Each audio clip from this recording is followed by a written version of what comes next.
तो सुनामी और उनके दिल में के अपार सफलता के बाद, जी हाँ दोस्तों, अपार सफलता के बाद हिमेश रेशमिया के साथ गाना गाने वाले खेसारी लाल यादव। जी हाँ दोस्तों, पूरी जानकारी देने वाले बनने वाले वीडियो को लास्ट तक चलिए वीडियो स्टार्ट करते हैं।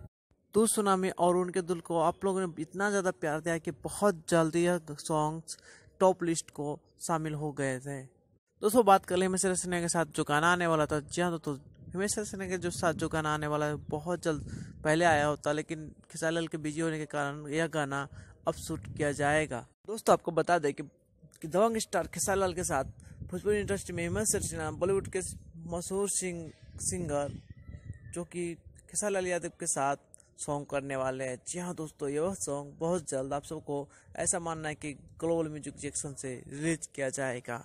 इस गाने को पोस्टर 3 से 4 दिन के भीतर आप सबके बीच रिलीज किया जाएगा। वीडियो देखने के लिए बहुत बहुत धन्यवाद।